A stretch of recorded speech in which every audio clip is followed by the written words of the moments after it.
Hello and welcome to Clay to Canopy, the show where I attempt to make just about everything from the ground up. Today I am going to be experimenting with some jam in my kitchen. Let's go do this.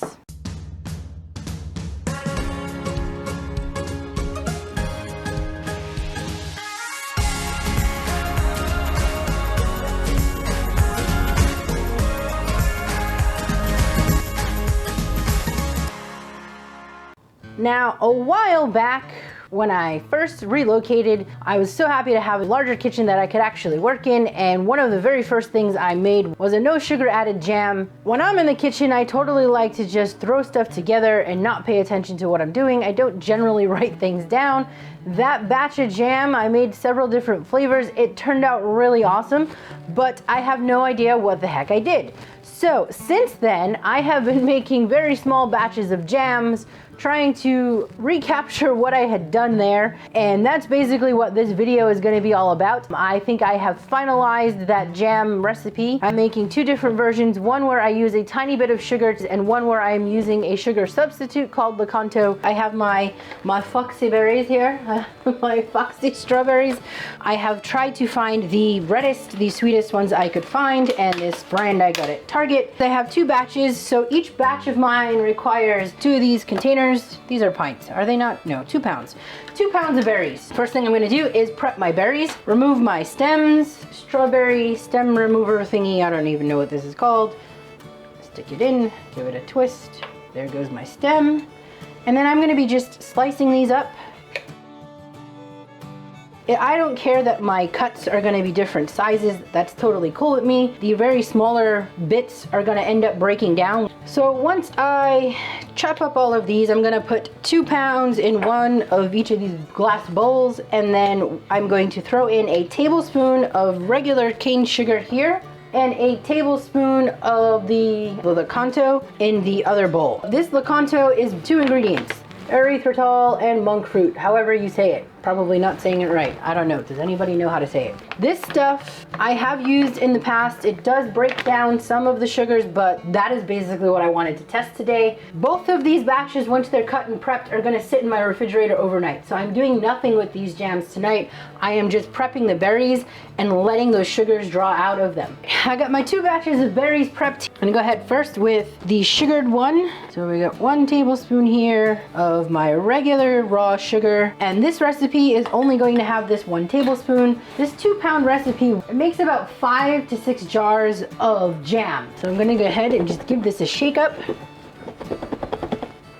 All right, I'm gonna rinse my top, and this one getting covered in this one in cling wrap, and then that one the lid will remain on that one. And my Lakanto is in.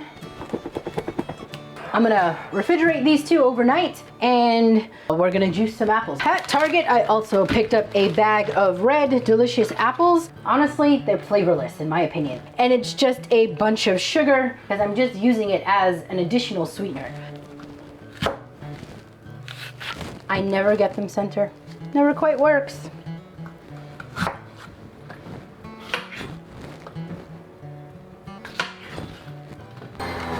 And we're off.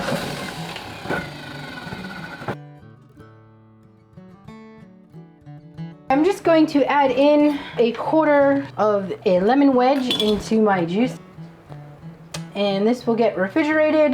Give that a bit of a stir.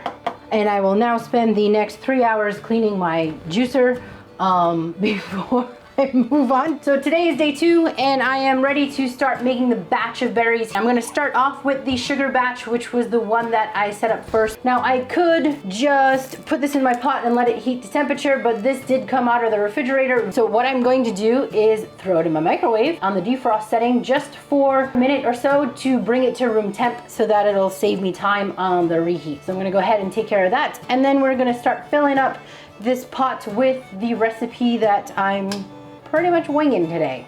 In my berries go.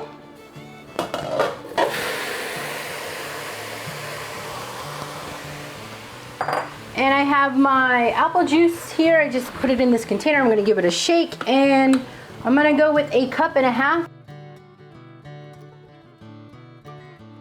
That apple juice is going to become my liquid, and then I am also going to be adding my Lakanto. I'm adding a 1/4 cup of Lakanto. Ish. And then I have some homemade bourbon vanilla. I'm gonna add a teaspoon of this vanilla. 2 teaspoons. 2 teaspoons of vanilla. Whatever I do, as long as I do it to the Lakanto batch, it doesn't matter. I am going to add a 1/4 teaspoon of some cinnamon. These flavors should not be that prominent. They should just be an undertone that happens in the background. I'm gonna take it up to full boil first, then let it simmer about a half hour to 45 minutes-ish. For the Lakanto batch, I'm going to do exactly the same thing. So the only difference between this sugared batch and the Lakanto batch is that the very first beginning part, 1 tablespoon of Lakanto versus 1 tablespoon of sugar. But I decided that the 1/4 cup of Lakanto was not enough, so I added another 1/4. I'm gonna put up my entire recipe at the end, but at the moment, I'm gonna go ahead and skim off about 1/3 and throw it in my NutriBullet and pulverize some of it just to thicken this batch a bit. Just a quick blitz. And back in, and I'm gonna just let this continue to cook back up. I'm not happy with the thickness right now. The whole point of making my own jam for me is not to make something that I can go pick up at the store. But what's the point of making your own and going through all of this trouble if you're not gonna make something that's a little bit unique? So I don't mind having that apple note in there with the strawberry. I kind of like that it has that uniqueness to it, but I don't want it to be so overpowering that the strawberry doesn't come through, which is why I've used this apple juice. This could be a total crash and burn. It may just taste like a strawberry applesauce when I'm done. I don't know. We're gonna find out though. We are ready to add the pectin. I did add another 1/4 cup of the Lakanto, and I'm finally happy with the sweetness. So that is 3/4 cup of Lakanto total for this batch. And now I'm going to be adding 4 tablespoons of low sugar, no sugar pectin. Then I'm gonna let this boil just for a full minute, and we are ready to start jarring. So I'm using a short stack of 8-ounce jars, and the gardeners are here next door, so you're probably not gonna hear me much, but I'm gonna go ahead and ladle these into my jars and then give them their water bath to seal the lids according to my jarring directions. And I will not be able to taste these until it fully sets up tomorrow. So I'm gonna go ahead and get these in and then repeat the same steps for the batch that has just Lakanto.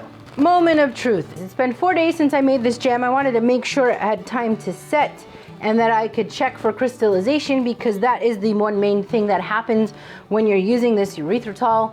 If you use too much of it, you end up getting a crunchy jam or a crystallized jam. So I have my one labeled with the one that I added the small amount of sugar and one with the Lakanto, and I have a piece of toast here, and we are gonna go head to head and see how this all turned out. See, if I start off with the sugar and it's overly sweet, it's gonna kill my taste buds for the low sugar. So let's go with the Lakanto, the sugar substitute first. Smells good. Looks like it's good and set.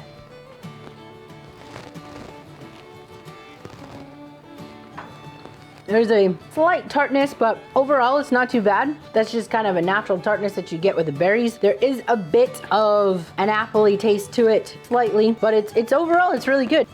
Oh, I'll go for my second bite. Okay, I think that's totally successful. I'm gonna try the one with that small amount of sugar. Oh.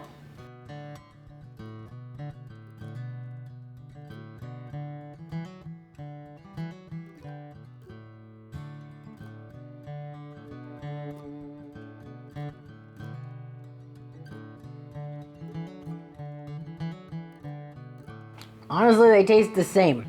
All right, so adding that bit of sugar in the beginning made absolutely no difference in my opinion. So if you are looking to go completely sugar-free, you might as well just go ahead and use the Lakanto. I do think that the main thing that helped out these jams was giving it that overnight. I probably got jam on my cheek, whatevs. All right, I'm talking with a mess. I'm gonna call these both very successful jams. They do have a bit of a tartness, so if you do make this recipe, just keep that in mind. I am totally happy with these. These will be great for my toasts to mix into baked goods, some scones, or you wanna make some pancakes, add a little bit of flavor, throw it in some oatmeal, and it's a no sugar added jams. All right, everybody, I'm gonna call it here. I hope you enjoyed this video. Please like, share, and subscribe if you have not done so already, and stick around to see this environment come together and all the rest of the goodies that go along with it.